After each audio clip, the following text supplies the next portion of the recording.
안녕하십니까. 진세골 사랑의 집 이사장 주수일입니다. 지난주에는 부모를 떠난다는 것이 무엇을 의미하는가 하는 것에 대하여 말씀을 드렸습니다. 그래서 오늘은 나 자신의 간증을 통하여 부모를 떠나지 못할 때에는 어떤 일이 일어나는가, 또 부모를 왜 꼭 그렇게 떠나야 되는가 하는 것에 대하여 잠깐 말씀을 드리겠습니다. 나는 2년 동안 열심히 연애를 해서 내 마음에 꼭 드는 여인을 아내로 맞이했습니다. 그래서 결혼 생활이 무조건 행복해질 줄 알았습니다. 그런데 실제는 그렇지를 못했습니다. 나는 6남매의 맏아들이었기 때문에 분가를 하지 않고 부모님과 같이 살게 됐습니다. 그래서 신혼 초부터 4명의 시누들과 어머님하고 아내 사이에 많은 문제점들이 생겼는데, 무슨 문제가 있었던 날에는 내가 퇴근을 하면 꼭 어머님이 나를 부르셨습니다. 그래서 어머님 방에 들어가면 나를 앉혀놓고 아내에 대한 얘기를 했습니다. 내 처가 낮에 내 동생들하고 이러고 저러고 하고 나한테도 이러고 저러고 했는데 너 이거 어떻게 생각을 하냐 하고 물으셨습니다. 어머니 말씀을 들어보니까 그 말씀이 옳은 것 같아서 나는 제 처가 뭐 좀 잘못한 것 같네요 라고 대답을 했습니다.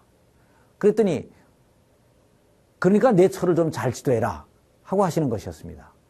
그래서 나는 앞으로는 절대로 그런 일이 없도록 잘 처리해 놓을 테니까 염려 마세요 하고 바로 내 방으로 왔습니다. 그리고 아내에게 얘기를 했습니다. 당신 낮에 동생들하고 어머님에게 뭐라고 얘기를 했기에 어머님이 이러고 저러고 자꾸 말씀하시오. 좀 잘하지. 그랬더니 아내가 아니 여보, 그게 그런 게 아니고 이러고 저러고가 아니고 저러고 이러고 한 거예요 라고 하는 것이었습니다. 그러면서 분한 듯이 눈물까지 흘리면서 자초지종을 다 설명을 했습니다. 그래서 그 말을 듣고 보니 그것도 또 일리가 있었습니다. 그래서 나는 어머니 방으로 다시 또 갔습니다. 그리고 어머님께 어머님, 제가 아내하고 얘기를 해봤더니 그게 이러고 저러고가 아니고 저러고 이러고 한 거래요. 그러니까 어머니께서 오해를 좀 푸시고 다시 한번 잘 생각해 보세요 라고 말씀을 드렸습니다. 그랬더니 어머님은 아이고 이 한심한 놈아, 그래 장가간 지 몇 달도 안 돼서 마누라한테 푹 빠져가지고 마누라 편을 벌써 드냐? 우리 집안 앞날이 뻔하다 하고 역정을 내시는 것이었습니다. 그래서 나는 다시 열심히 설명을 했습니다.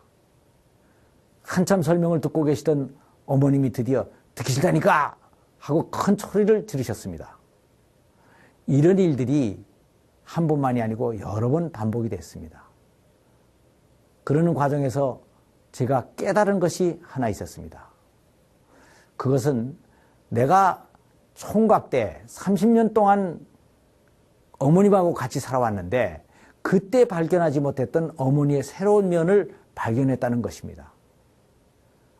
나는 우리 어머님은 아주 부드럽고 인자하시고 이해심이 많고 사랑이 많으신 분이셔서 세상에 우리 어머님 같은 분은 없다고 생각을 하면서 살았습니다. 그런데 지금 보니까 그게 아니었습니다. 아주 날카로우시고 완고하시고 좋게 얘기하면 아주 정의로우셨습니다.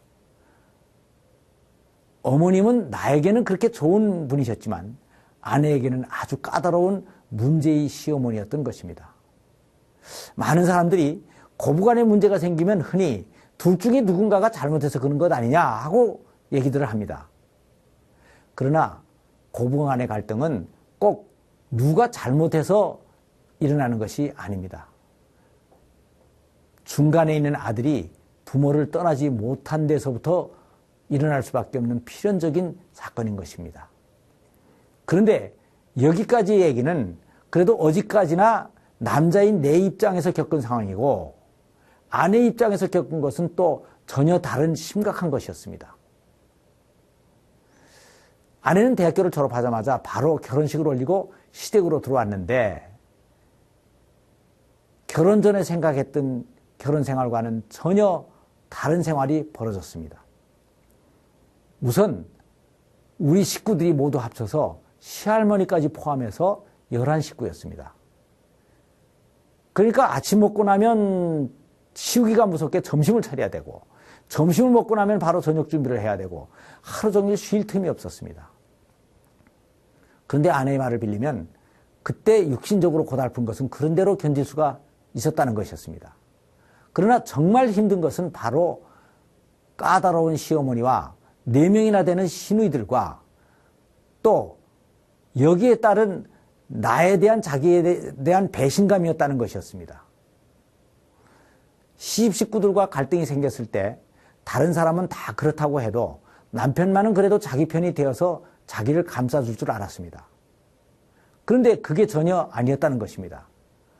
누가 옳고 그르냐 하는 것을 일일이 따져서 자기를 나무라더라는 것이었습니다. 근데 사실 그때 나는 아내만을 나무라는 것이 아니고 문제가 있었던 모든 당사자들을 다 지적을 하면서 너는 이것이 나쁘고 저것이 나쁘고 하고 다 나무랬던 것입니다.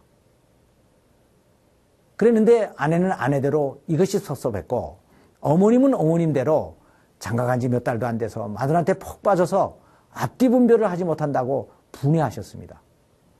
그래서 나는 어머니 저 이 여자한테 절대로 빠지지 않았어요 라고 변명을 했는데 이 말이 아내에게는 또 그렇게 큰 상처를 주었던 것 같습니다. 아내는 내가 왜 이렇게 빠지지도 않았다는 이런 남자를 믿고 시집을 와서 이 고생을 하며 살아야 되는가 하고 결혼에 대한 회의를 가지게 됐고 또 불행할 수밖에 없게 됐던 것입니다. 그렇다고 이혼이라는 말만 들어도 깜빡 넘어갈 부모님들 때문에 이혼한다는 소리도 할 수도 없고 죽을 수도 없으니 할 수 없이 세워라 빨리 가라. 그래서 나이 들고 늙으면 보자. 이 원수를 늙은 다음에 단단히 갚아주리라 하는 생각으로 살게 됐다는 것이었습니다. 한편 나는 나대로 또 양쪽에서 다 인심을 잃고 이 문제를 해결하는데 아무 도움이 되지 못한다는 것을 깨닫고 중재하는 것을 포기할 수밖에 없었습니다. 그러니까 우리 부부관계가 원만할 리가 없었습니다. 그래서 우리는 서로가 서로에게 막말을 하기 시작을 했고 결혼의 행복을 포기할 수밖에 없었습니다. 그러다가 우리 부부관계가 하도 심각해져서 제가 하나님 앞에 기도 제목으로 내걸고 무릎을 꿇었습니다. 다행히 성령의 도우심으로 부모를 떠나라는 결혼 생활에 대한 성경적인 원리를 깨닫게 됐습니다. 그래서 그 다음부터는 아내와 어머님의 관계에 대해서는 일체 모른 척하기로 했습니다. 아내가 어머님께 너무 심하게 말대답을 했을 때도 내가 모른 척 했더니 어머님이 내 응원을 은근히 기대하면서 내처 하는 행동들을 좀 봐라. 저래도 되는 거냐? 라고 하시기에 나는 전 모르겠어요. 저는 아주 없다고 생각을 하세요. 하고 대답을 해버렸습니다. 그랬더니 어머님은 그렇게 섭섭해 하시고 노발대발을 하셨는데 세월이 지나가니까 그래도 계속 그렇게 싸우며 살 수도 없었던지 어머님도 차츰 포기를 하셨습니다. 그리고 한편 아내는 이렇게 떠나간 아들을 보면서 섭섭해 하시는 어머니를 또 보고 미안한 마음이 들었던지 어머님께 많이 순종을 하게 됐습니다. 그래서 시간이 지나면서 둘의 관계가 완전히 회복됐습니다. 그리고 나에 대해서도 어디까지나 중립을 지킨다고 했던 것이지만 그것이 바로 자기 편을 들어준다는 것을 스스로가 느끼면서 나에게 고맙다는 마음을 가지게 됐고 또 나에 대한 신뢰감도 회복하게 됐습니다. 그래서 지금은 아주 행복한 가정을 이루고 있는데 그렇지 않았다면 내 가정이 어떻게 됐을까? 지금 돌이켜보면 아찔한 생각이 듭니다. 우리나라 가정에서 고부간의 갈등이 없는 집안은 거의 없을 것입니다. 그런데 이 고부간의 갈등은 고부간의 갈등으로 끝나지를 않습니다. 반드시 부부간의 갈등으로 확대가 되게 돼 있고 또 이 부부간의 갈등은 부부간의 갈등으로 끝나지가 않고 반드시 또 자녀 교육의 문제로까지 확대가 되게 돼 있습니다. 그런데 이 고부간의 갈등을 해결한다고 아들이 중간에서는 아무리 잘한다고 중재를 해도 이것이 해결될 수 있는 것이 아닙니다. 오로지 성경적인 원리, 남자가 부모를 떠나서 아내와 연합하는 길밖에 없는 것입니다. 결혼하면 아내와 남편의 관계는 부모와의 관계보다 훨씬 더 가까운 완전히 연합되는 관계가 돼야 되는 것입니다. 감사합니다.